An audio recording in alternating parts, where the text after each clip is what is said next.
I'm a podcast plug queen. Do you notice how I just slip in all the plugs for all the shows every which way? You're a podhead.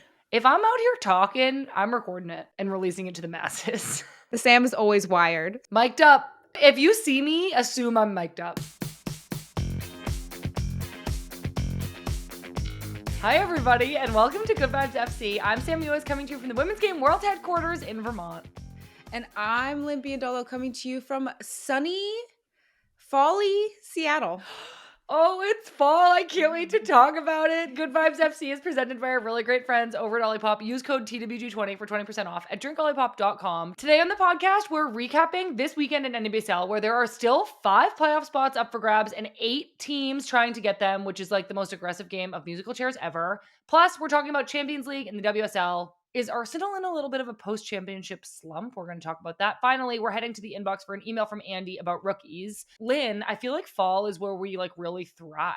Like every year podcasting in the fall, we just talk fall. And I feel like people love it. Yeah, we have to. I need to pull out the pumpkin from upstairs. Yeah, you do. Every year we tell this story about the pumpkin. So Lynn, please tell. If you're new here, me and Sam used to live together for 5 years when we lived in North Carolina. In that time, we moved every year. 5 times. 5 times. And as we are moving and packing up things, every year we did a purge of we don't need this stuff. So we used to throw out things that we actually did need though, like cups, plates. We don't need cups. Next year, get up, wear all of our cups. But we had this one plastic pumpkin that made it through all the years with us, even packed it up when we got traded to Kansas City, made it to Kansas City with us. And now it's here in Seattle in my home. I've kept it when I went to New York, and now it's here in Seattle. Yeah, it's the pumpkin that will never find a landfill. No, never. It belongs with us forever and ever. If you ever throw it away, I will consider our friendship done. Dead. It's such a cheap pumpkin. Okay, let's move on from the pumpkin. Okay. So it's fall. I ate 3 bags of candy corn this weekend. I do want to plug some of the stuff that we have coming out this week, Lynn, because there's a lot coming out. So on Monday, yesterday, an episode of Teaming Up with Lauren Holiday came out, and it's incredible, and people should definitely go listen to that. Tomorrow, I'm really excited about this one. We actually have a special interview about climate change with a professor from Columbia University. So I wanted to tell everybody about it here because it's a unique episode for the women's game, and I want everybody to listen to it. I think it was a really important conversation, and I learned so much. So you should check that out on YouTube. And yeah, that's my plug, and that's that. So Lynn, what else is going on? Okay, well, I want to address these sheets and stuff out. Oh, good. So this is a couch that folds out onto the ground. Yeah, it's my bed. Yeah, exactly. It's hard. And Marley has been sleeping down here because he threw his back out. Marl dog. I had this great idea that I wanted to get a new rug for under our bed. But here in Seattle, the rooms are pretty narrow. It's a really wide, but pretty narrow. So from the edge of the foot of our bed to the wall, there's enough space to walk through, but it's not a massive amount of space.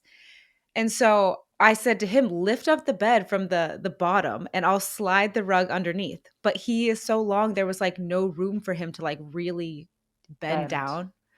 So he just lifted with his back. No. And now his back is broken. It's bad too. The poor guy. At first I was like, oh, you're being dramatic. It's fine. And then now every day watching him grab things on the ground and lower. It's so sad. So anyways, he's sleeping down here. Poor guy. Poor Marley. Honestly, picturing Marley bending down like an old man to pick something up off the floor. I know I have a little smirk, but it makes me so aware of our age. Because I think of Marley as this vibrant, youthful, beautiful young man. And now I'm oh my God, if Marley's getting old and throwing on his back, yeah, he's 30. Decrepit. He asked me, we were in bed and he was like, if I was younger, do you think this would have happened to me? And I'm like, no. No, it would have, but he would have been fine 15 minutes later. Yeah, no, his back is messed up. Oh, I feel so bad. I feel so bad. Yeah, it's devastating for Marley and for me realizing how old I am as well. Just to, make sure everybody considers my feelings about this as well. Exactly. And me, because now I have to actually do work around the house because he can't pick anything off the ground.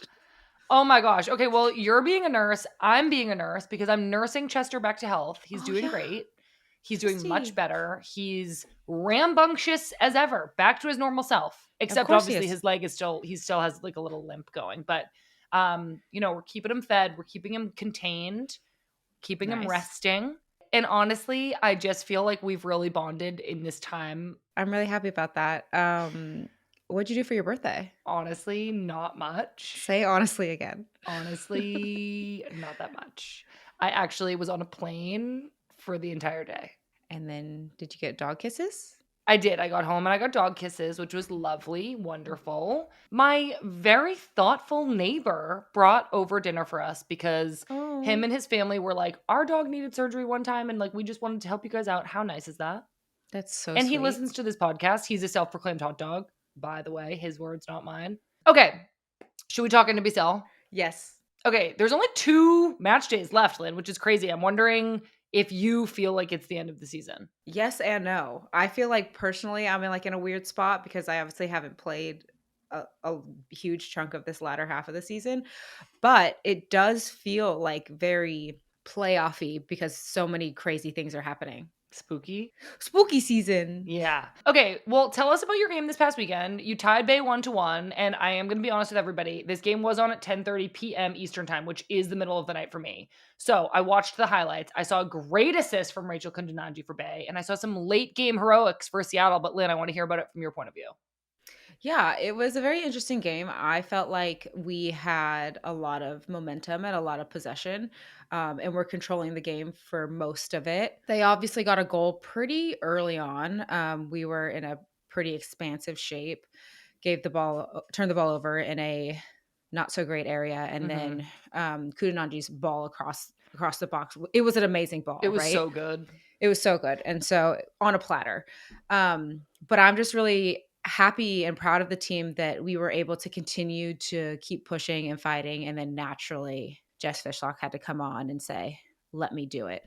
Let me score this goal." But even before then, we had a lot of opportunities, a lot of chances. We just didn't put them away. Like, one of the things I'm picking up on, and we're gonna get to this with Marta's goal later, but, like, the OGs just, like, still have it. And it's just like Yeah, Jess Fishlock subs in, and she's just like, "Yeah, I got it. I'm gonna do it. I'll score it." I, like, love when players who everybody knows their name and everybody's like, "Yeah, she's really good." I love when they, like, live up to it. And I think it was so sick that Jess did this and, like, got the point back for you guys. I agree. I also think that like Jess has done this multiple times this year. I know. And she's so good at soccer. Yes, she's getting older and maybe she's like not a 90-minute player game in and game out, but she will come in and bring like what Jess Fishlock is. And I think that that is happening all around the league though. Like we are veterans and we still got it. Yeah, I'll Still say. got it. Well, speaking of veterans and literal OGs around the league, Lou Barnes just announced her retirement. She's one of the original Mm. players in the NWSL. She's played in every season starting from 2013. She's the first player ever to reach the 250 game milestone, and she's played more games in the NWSL than 8 of the active NWSL clubs. Like, she herself as one person has played more games than the teams have played. I know it's absurd. How is that feeling to know this is going to be her last season? Like, what does she do for your team? Well, first of all, I'm sure that she's like now gonna get a rest because her like back and knees and ankles and hips must hurt. That's like a lot of games. Yeah. It's like a lot of games. Not only has she been in the league for 13 years but to be able to play that many games, you have to be playing consistently like every single game. Yeah. Like subbing into every game or starting every game. Like that's crazy. But what she does for our team, she just brings like a calming presence and a person that everybody can go to and just talk to. Obviously this season and this year hasn't been like her first season of just starting every single game, playing every single minute, but her ability to continue to push the level, help the younger players, set a high standard for herself while also setting a high standard for the team, has been really cool to watch. I think that it's like bittersweet. On one hand, you like expect it, but on the other hand, when she announced it to our team, people were like crying. And I don't know what the NWSL is without Lou. We're gonna, I guess, find out, sadly. Yeah, I know. I mean, my gosh, we're talking about 2 of the OGs literally ever, Lou Barnes and Jess Fishlock on your team. it's really an incredible place for like young players to be playing and coming up and like learning from them and hearing about everything that they've been through. You don't see people playing for one club anymore. Like, Yeah. to be able to do that with one club is incredible. And so not only is she like leaving a mark on the NWSL, but she's like leaving Seattle Reign like in her mark on this club. And I'm so interested to see like how things do like moving forward without her, but she's going to be around. I know she I is. mean, yeah, if she's been a part of that club this whole time, I'm sure they can't really, and they don't want to get Like, rid of her. So hopefully she stays involved. I hope so. I mean, I don't really know that for sure, but she can't leave, right? You can never leave. No. That's why I just, I mean, you still talk to me every week, don't you? I'm not It's leaving. I still got the pumpkin. I'm not going anywhere. Okay, you guys haven't clinched playoffs yet, but it is looking pretty promising, knock on wood. You're in 5th. You have 35 points. You're playing Utah this weekend. How are you feeling about playoffs? We're feeling good. We are sitting in 5th place right now. But with that being said, the table is so tight still. So every game matters, every point matters. Going into the game last weekend with the Bay, of course, we would have loved to win and get 3 points, but coming out with any points right now is going to matter, and separating that line, that 8th, 9th place line that is like starting to slowly get a gap. So yeah, I think we just can't keep looking too far ahead. We have to just say, okay, Utah is the game ahead. And right now, Utah is in great form. So don't come ruining our day. I know. I remember this was always like around the time when you'd start like, I don't know, being like, okay, are we staying here for 3 more weeks? Am I going Yes. home? Should I be packing? Should I be And I think the league is like different now where maybe Mhm. not everybody like moves home the day after their season is over, but I remember like back in my day, my car would be packed up like all throughout playoffs just in case I was like going home the next day. You had some late game heroics in your game thanks to Jess Fishlock. There were some other late game heroics around the rest of the league. Louisville, who were tied for 85 minutes against Chicago, then let up a late goal, had their own late game heroics when hero Bethany Balser got a goal back for them in stoppage time and salvaged a point for Louisville when they really needed it. And also, Lynn, this was Bethany Balser's first goal this season after she took some time away earlier in the year to focus on her mental health. Such a perfect moment to do it. Louisville are in 8th. So I feel like Louisville are just like, we're getting over this playoff line if it's the last thing we do. And it was a big point, I think, because they're 4 points above ninth Yeah. place North Carolina, and they kind of needed to keep that like full game cushion. And Yeah. I don't know if that's the expression I'm supposed to be using. Is full game cushion an expression? What else are you supposed to say? Full game cushion? I don't know, but I like it. And the fact that you keep saying it makes me feel like that is it. The more you say it, the more it becomes part of the vernacular. So Louisville have a full game cushion over North Carolina, right? Because they're 4 points Yeah, above. So even if they lost to North Carolina one, they'd still have a point. So it's a big exactly. And point. well, that's correct. Just But making sure. that was my point. When I was saying that there's becoming a gap between 8th and 9th place, I know it's only 4 points, but it's a game. It's a full game There's amount. a full game cushion in there. And we haven't had that in weeks. Yes. You feel like this sense of like comfort a little bit that you're like, okay, if we were to not win and North Carolina's going to win, we still aren't falling out of the playoffs because then they would still be 1 point behind us or And whatever. why is that? What do you have? A 4-point cushion, a game cushion. What'd you say? How do you still not know what I said? I said it so many times. You know I'm in a fog today. I don't know why you're coming at me. And I you can't said full see. game cushion, but let's move on. Shout out to Louisville. Shout out to Bethany Balser. Another late game hero was Marta, another absolute OG who subs in the game for Orlando, scores directly off a corner against Portland in stoppage time. And I'm like, I want to be surprised, like by this, like scoring directly off of a corner in stoppage time, but it's Marta. So I'm just like, yeah, like obviously figures Marta did that. I know. I'm just like mystified of how she's still doing it. That's how I feel about Jess Fishlock though too. I'm just like, how are you guys still running around at your big age? Calling it a big age is kind of like funny. Thank you so much. Like, I feel like we're at a big age and they're at a big age, and it's like, how are you guys still doing it? Lynn, literally, I know I turned 33. Like, how big is that? I don't know, but when did whoa. I don't wanna talk about it. Like, it's makes me feel weird. So Orlando beat Portland 1-0. And with that win, Orlando are back in third. They've clinched playoffs. I feel like the last time I checked, though, Orlando were in like seventh. So this was a huge win. It apparently shot them right up the table, got them right into clinching playoffs, which is incredible. I know, it's, like, crazy. I think it's crazy that one game, like, winning one game could shoot you up so high. I know. And yeah, don't like fact check me on that. Like Orlando might not have been in seventh last week. I'm not sure. I'm just going off of a feeling, you know? Yeah. I go off And of one feelings all game, the time. three points is a huge difference in this table. This table is so tight from like 3 to 9. It's so unbelievably tight. Unfortunately, sadly for Utah, they are out of the tightness, out of the contention. They got eliminated this weekend, even though many of us, and I'm not looking at you, Lynn, I know you weren't rooting for them, but I kind of was. They lost to San Diego 3-2. And I guess I would say not ideal goals for Utah to have given up. One was an own goal, and then one was kind of like a blooper from San Diego's Ken Zadali that unfortunately I will say probably should have been saved by Mandy McGlynn. But also, Lynn, sometimes those bloopers are going to bloop, you know? They're gonna bloop. I think that it'd be tough sometimes. It's tough to be a keeper. You have to be perfect. You can't make any mistakes. But also, I think the conditions were tough too. Slippery. It looked windy. The ball be Yeah. moving weird in Utah because of the altitude. Yeah. I will say Utah are still out here. They've still got 2 games. They've captured a lot of hearts with their form since the break, honestly. So props to Utah. I'm sorry you got eliminated. The Gotham versus Kansas City game was like expected also to be this really big game. It's obviously a potential playoff matchup between two star-studded teams, but Mhm. Gotham lost 2-0. It was a nice header goal from Bia, and then Bia actually assisted Temwa Chwinga's 15th goal of the season. So Bia was on fire in this game. Temwa's on top of that golden boot race with Esther 2 goals behind at 13.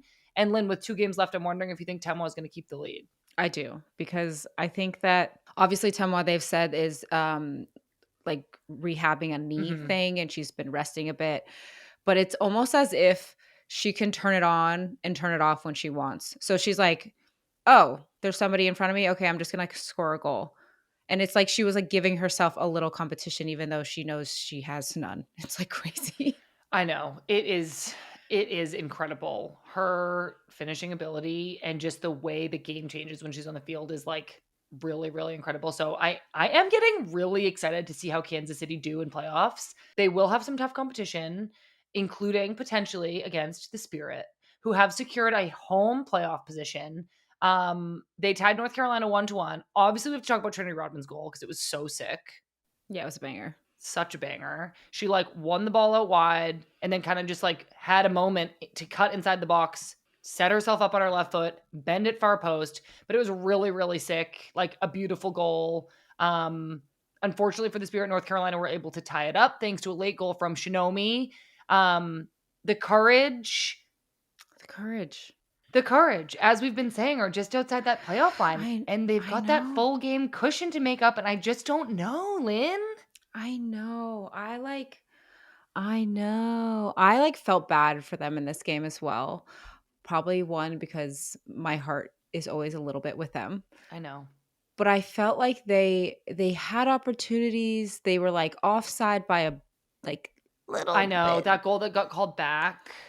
Yeah, they had like just a And little bit Mary of bad assisted luck. it too, and she was so happy, and I just wanted it for her.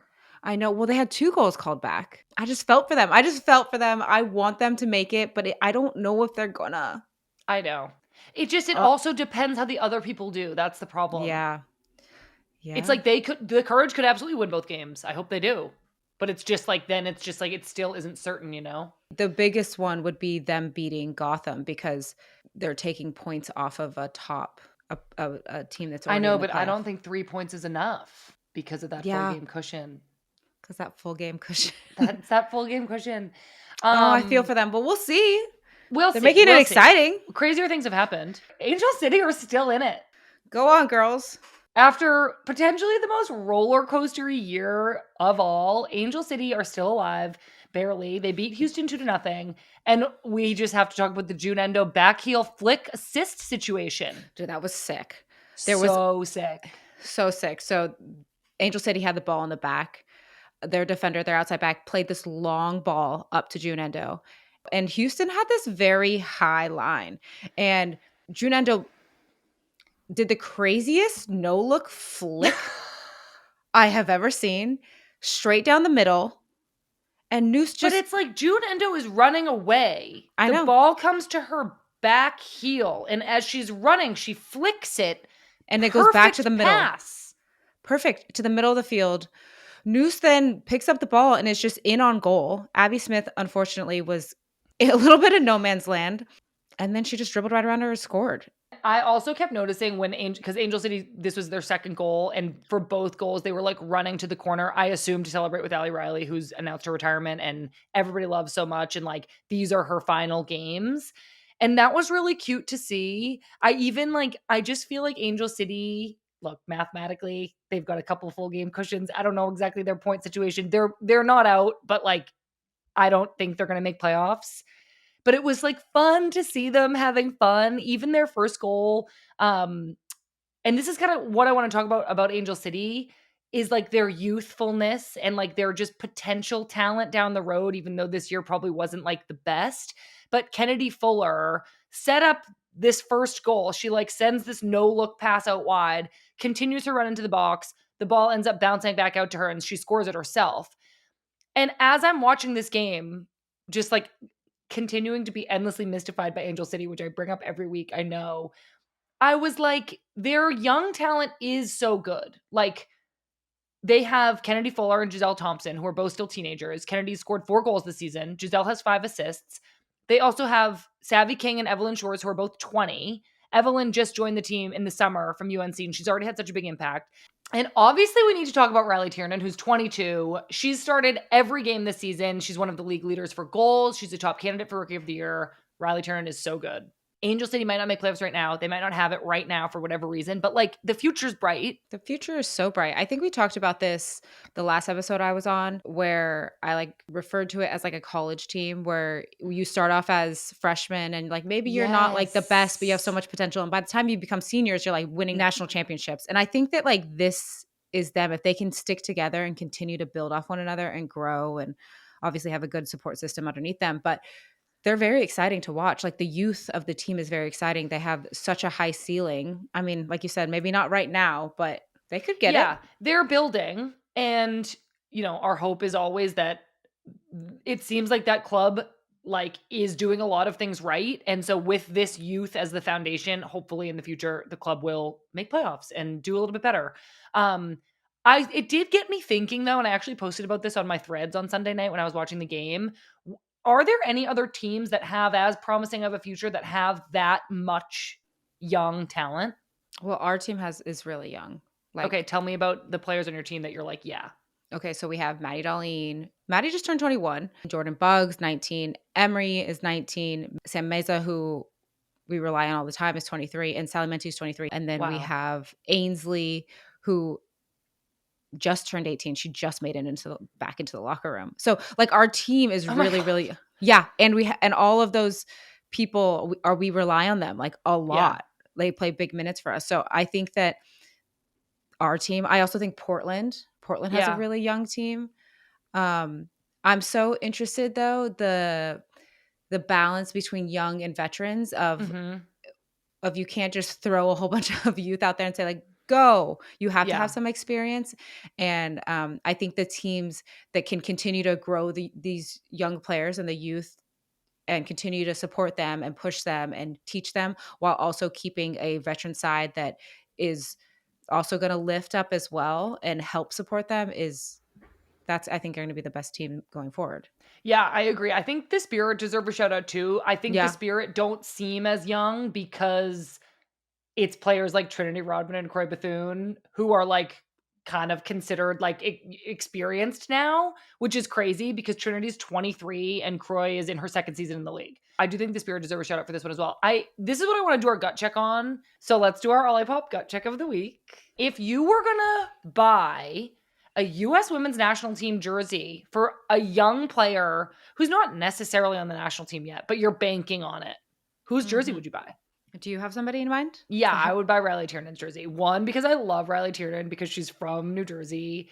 She's just like, I just feel like she's a meat and potatoes girly. If you've been listening to Me with Squared, you get it. I just really like her. I think she's got some fire. I think she's a great goal Yeah. scorer. I think she's up and coming. I think she's going to get a call in. Big fan of Riley Turner. I'm going to get that jersey. Big, big fan. I was gonna say that too, but I felt like that was like too Mainstream. mainstream, and then you said it, so now you took mine. I know this is like a little bit crazy because she hasn't been playing for a bit, but I do think Savvy King, Good one. when she was consistently playing, Angel City's like goals against was really low, and when she unfortunately went down, there was like a massive hole to be filled, and you could just see that even though she's so young, she made such an impact on that team. So I'm excited to see her come back and what she's going to do. And also, I think she's so cute and such a sweet person. So Oh, that's why I pick her. I know. I love Savvy so much. If you missed our episode with her on Friendlies that just came out a couple of weeks ago, make sure you head over to our YouTube and watch that. It is so sweet. I love Savvy King as well. And that was our Olipop Gut Chick of the Week, everybody. Let us know in the comments whose future U.S. Women's National Team jersey are you trying to buy a little bit early? Let us know in the comments. And don't go anywhere because we have WSL and Champions League after this quick break. Okay, welcome back, everybody. Let's look at some European soccer, starting with the WSL in England. League leaders Chelsea were able to beat Tottenham 1-0 thanks to a lone strike from distance from Kira Walsh. I thought this was like a really great finish, and as somebody who's played with Kira Walsh before, I like wasn't surprised at all that it just went right in the bottom corner. But Lynn, this was one of those times where Chelsea was like playing against a low block, and they couldn't find the precision that's needed to like finish across or combine up the field, like, really precisely going to goal. And I feel like sometimes when you're stuck in that and you're playing against a low block, you like need to shoot from distance. Yeah, because then you have to draw them out. Like when a team is sitting in such a low block, one, it's like frustrating because there's no space to play between the lines. There's no space to like get a run in behind all of the things. But when you start shooting from distance, you also like entice the defense to come out and put pressure on you because you're like, if you're not going to put pressure on me, I'm just going to shoot. Yeah. And that's what happened. And then they scored. Yeah, I know. I think like playing against a low block is hard in so many ways because you like don't you it like eliminates so many opportunities. Like Mm. you don't really have transition moments. There's Hmm. just so many numbers in and around the box, so you can't really combine. And then your crosses, sometimes the runs are like stagnant Yeah, because there's not because as much space. there's not as much space, and like you're playing out wide for so long that then your like central players are kind of just standing there and you cross it and they have to go backwards or like a defender is there. And I just feel like it can be really frustrating to play against a low block. So I was happy for Chelsea that they, Kira sorted this out and was able to like accurately take this great shot. I do think, despite me kind of saying that the precision wasn't there, Alyssa Thompson started and played really well in this game. She actually won player of the match. She just looked so creative, so fast out wide. She was like taking on defenders 1v1. And I think she's really starting to play like herself there. She hasn't scored yet for Chelsea, but I really think a performance like this is something that will give her a lot of confidence. And the goal is definitely coming because we're seeing her dribble wide, take players on 1v1, cut inside. She took some of those shots that you Hmm. just know like she's learning from every rep, and like pretty soon she's going to score. Yeah, I think that one, Alyssa's Alyssa, I have no doubt that she's going to be just fine. But again, in our last episode, we talked about how a team needs 8 games to gel. Like I Oh would say yeah, the we same. did. I would say the same thing about like an individual player. Like I don't know if it's 8 games, but like you need a little bit of time to settle in, feel comfortable within a team, feel comfortable with your teammates, feel like you have the go ahead to like do all the things that you want to do within the system and the structure of the system that you've now been transplanted into. So just like she's young, give her a second. Yeah. Yeah, The goal is for coming. sure. I know. The goal is definitely coming. So we're cheering for you, Alyssa. It was really fun to watch her play this weekend.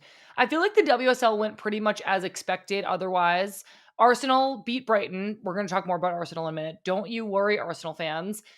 Man City beat Liverpool. Man United beat Everton. London City also won their game, which is so cool to see. London City are the only independent women's team in the WSL, meaning they are not like associated with the men's side. Michelle King is the owner. She also owns OL Lyonnais and the Washington Spirit.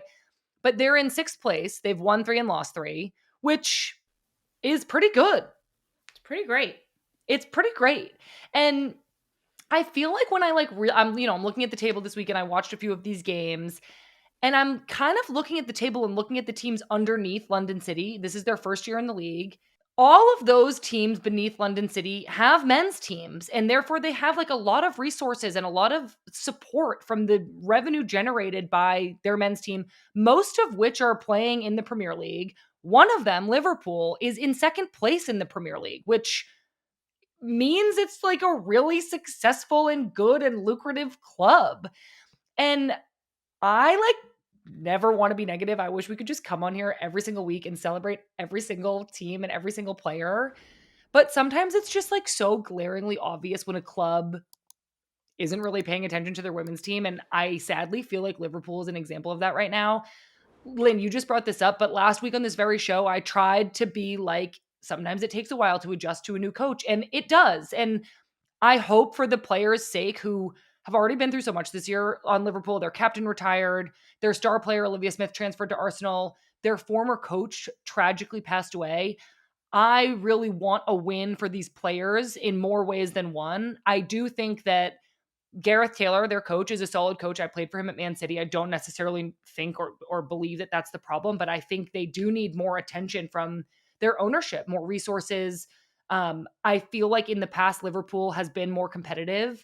And when I just look at the table, I look at the resources that the men's side has. That jersey is one of the most valuable jerseys in global sports. And the women's team should be wearing it with the same pride and the same opportunity as the men. When you're a women's team and you feel like there's a pride or there's like a investment in your side, you play better. Like I don't know if it's like a it's not like this tangible number where you can be like, oh, if you give me this, this, and this, we're gonna start winning this amount of names. But when we were in Kansas City and we were in a trailer, and then all of a sudden we got to go into the facility and we had our own chef and we had our own We started locker winning. room and we had our own facility. We started winning. And I'm like, it's not rocket science here. Invest in your players, invest in your team, and they're gonna feel this pride of wanting to win games because if if you care, we care. And I did read some like fan comments in certain places, and I feel bad for the players. And I hope that the ownership realizes that the women's team needs some more support and some more resources and some more attention. But shout out to the London City Lionesses because that's really what prompted this whole thing. I hope you guys keep winning because your ownership does care. That's really, really sick. And I'm like pumped. I think the London City Lionesses is such a cool team to root for. Okay, so I want to talk about Champions League, Lynn, which if you say, the WSL pretty much went as expected, I think Champions League was a little bit more unpredictable for the top English teams, Chelsea and Arsenal. Chelsea tied Twente, which is nothing to panic over. They didn't play their best. And I think it's fair to say that Twente, a top team from the Netherlands, isn't going to be like the stiffest competition Chelsea face in this Champions League group stage. But I will give them a lot of credit. They had a good, solid defensive performance. So Chelsea tied. Okay. Arsenal, on the other hand, they did play stiff competition in OL Lyonnais, but they lost. And this is really what I think the conversation's about today, Lynn, is Arsenal won the Champions League in May, and they've just not really been in their best form so far, both in the WSL and now maybe with this one loss in Champions League. And that's kind of what I want to talk about is like, are they in like a championship slump? Is that a thing? I think that if you're not used to winning championships all the time, it's a thing. If you are used to winning Fascinating. championships all the time, it's not a thing. Winning is a habit and it's also learned, right? So when you're a team that wins all the time, you're like, I know how to win. I know how to be on all the time. I know how to show up every day. I know how to do all these things and live up here and not get too high and not get too low, just live up here. I think when you're not used to winning all the time, it's this emotional high Yeah. and then it's like this A like, come down. oh, yeah, come down, like we've done it. And and I think we see that all the time with teams that are like outperform or just have like an amazing season or whatever it may be. They get really high and then you're like, whoa, we did it. And you come down and you're like, no, no, no. You got to stay up here. Like that's now the expectation of play. And that I think is a learned habit. I think you just described that perfectly.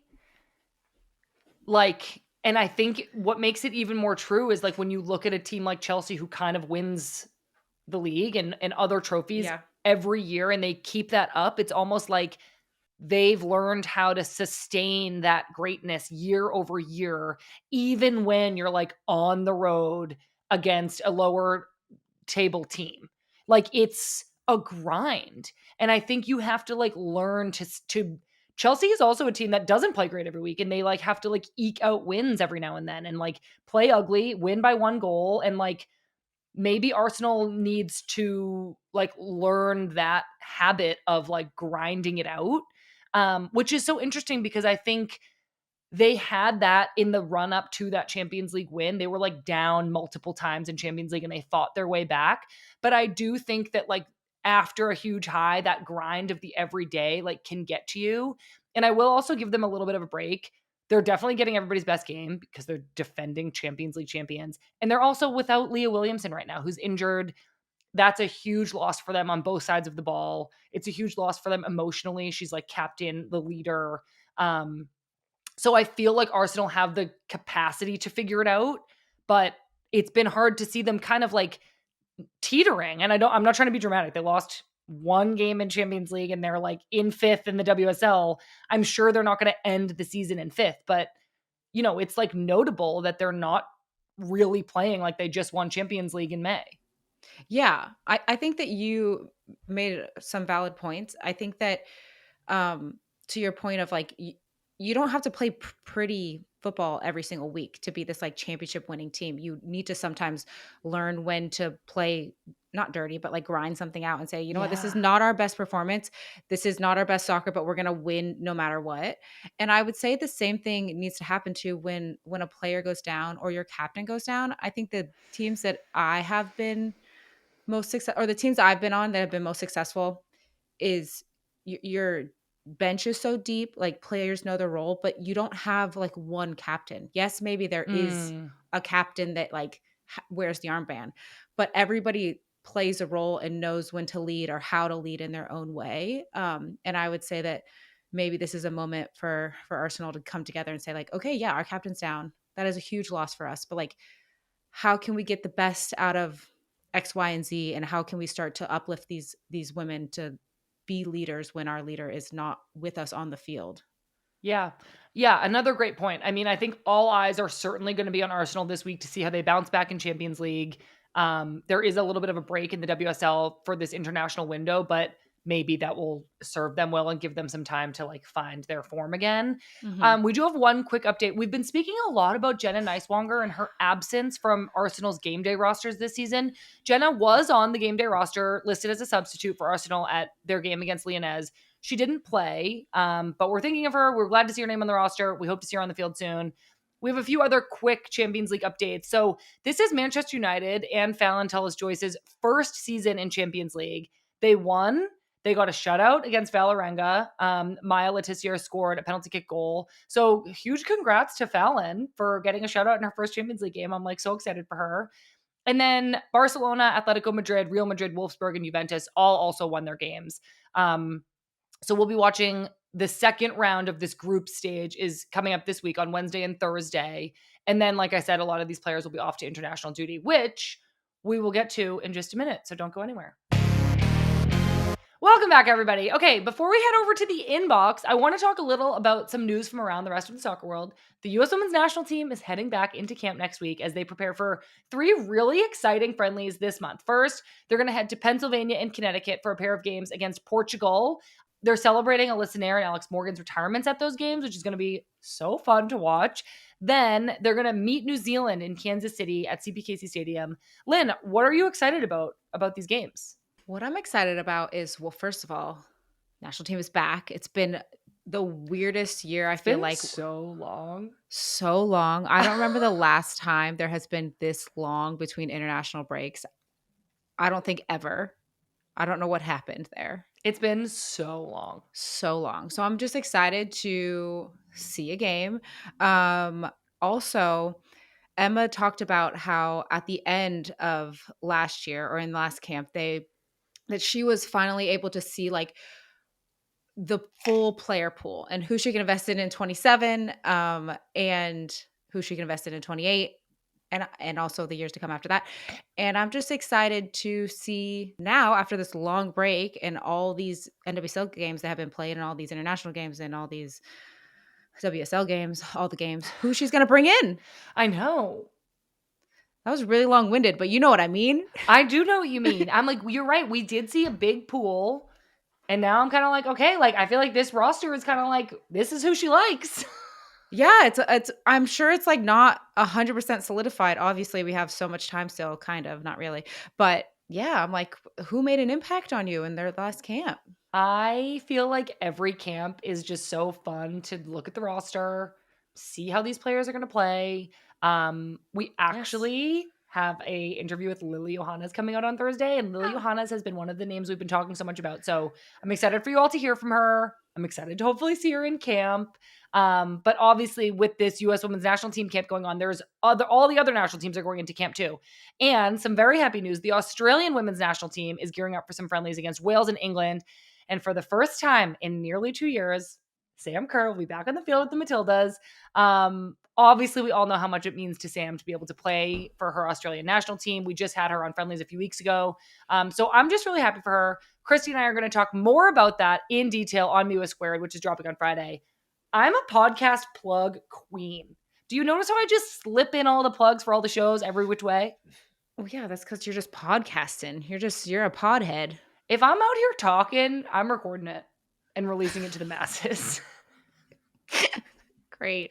If you Okay, hear that, Sam is always wired. So every time you talk to her, mic'd up. Assume mic'd if you up. see me, assume I'm mic'd up. Don't tell me any secrets. Super excited to see Sam play for Australia. That game's going to be against England. But there is another player who will be missed on the field, and that's Millie Bright, legendary English captain, Euros champion from 2022. She announced her retirement from international duty. And Millie has always really exemplified what it means to be a lioness. She's a leader. She's so tough. Would hate to get into a tackle with her. And she knows how to win. So I think we'll all miss seeing her play for England. But we do get to keep watching her lead Chelsea to even more victories. So congratulations on your international retirement, Millie. Okay, Lynn. Congratulations. Sam, if I saw you and Millie get into a tackle together, I think it would hurt I think it would just hurt. it would hurt everybody. the earth. There would be like a giant earthquake. Yeah. We'd be like, oh my gosh, the earth is ripping. Oh. That would be so bad. Okay, let's head over to the inbox. We have an email from Andy that reads, "Hey, Sam, Lynn, and Becky. Love the show so much. Several weeks ago, you talked about potential rookie of the year and how there were several to choose from this year, and there seemed to be a battle for that position. I feel like in years past, it was typically the number one draft pick and was kind of expected to get that, or maybe someone else just ran away with it. Do you think that with the draft being eliminated and players able to choose a team they both want to be with, but teams also talking with players about systems, has allowed more rookies to be successful this season? Also, I'm from Cincy, so I got to say go Rose and go Gotham. Keep being amazing, Andy." Andy, what a thoughtful question. Maybe asking if like the placement, like rookies being able to choose where they want to go and teams being able to, you know, maybe select in a less structured environment than a draft has actually allowed the rookies to have more success. I've never thought about it that way. Yeah. Obviously, before, when there was a draft, teams wanted said rookie, right? But it's not always reciprocated, right? So then, No. Unrequited love. But also like a team is like it's a structure. Like you get 6 picks in these rounds. Like you're not necessarily getting or able to even make an offer to the player that you want the most. yeah, Because let's say you need an outside back, but you don't have a pick till the 3rd round, and the outside backs that you had on your list are all taken. yeah, that's So true. so then I guess I'm just like, I think that the change has allowed teams and players to like match up in a Perfect match, if you will. perfect match scenario. Not Love is Blind. Not Love is Blind. More like a perfect match, or more like a Are You the One scenario. Are you the one? Yes. If you are unfamiliar with the old MTV reality dating show, Are You the One? I really recommend it. The team's player match up. They go into the truth booth. They are determined, are you the one? They sign the contract, and then the rookies have incredible seasons because they're in the right place. Yes. Andy's like, why didn't you take my question seriously? And I'm like, No, I Andy, literally I did. am. I am. This is as serious as it gets. I actually do think that, yeah, that probably has a lot to go with it because then you're like also in a place that you want to be, not only like on the field, but off the field. And I think there's something to say about that of like having a good on off field relationship. Yeah. It's not the right It's word, but balance. balance. Yeah. Um, so yeah, Andy, I actually do think that. I've never thought about that before, but yes. Yes. Andy, you nailed it. Go watch Are You the One? And Love is Blind because this season is wild. I have like spottily turned on Love is Blind, like to fall asleep or just like in the background.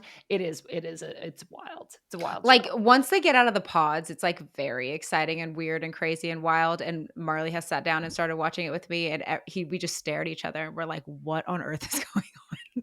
I hope they all find love. The getting married thing, I'm like, you don't have to get married. Just No, date. Just you just met date. someone. You just don't have to get married. It's been 4 weeks. 4 weeks. You're getting engaged after a week.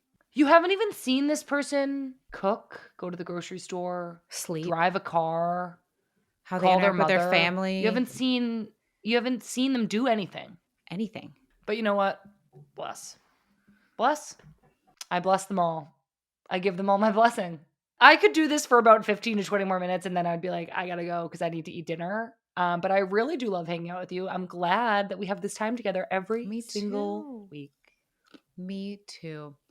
Do you have a good vibe for us? My good vibe has to do with the weather because it's fall. Real And original. you know how I feel about fall. When it's too cold, hate it. But right now, it's like the perfect amount of Whoa. chilly and also warm. So I can still go outside and be happy and eat all the fall treats like candy corn, Reese's. I got some Reese's Pumpkins. Lit. So good. Apple cider, Oh, I had a glass of apple cider today. It was so good. hot chocolate if you're into that. Haven't had that today. I ordered a cookie and I feel like that's part of fall. Love. Not sure, but that feels right. And Love. soup. It's soup season. And I like soup. Oh my God. Actually, literally, in response to that, everybody knows we were dealing with the dog situation. We don't usually buy rotisserie chickens, but I have nothing against a rotisserie chicken. Got a rotisserie chicken, needed a couple lunches.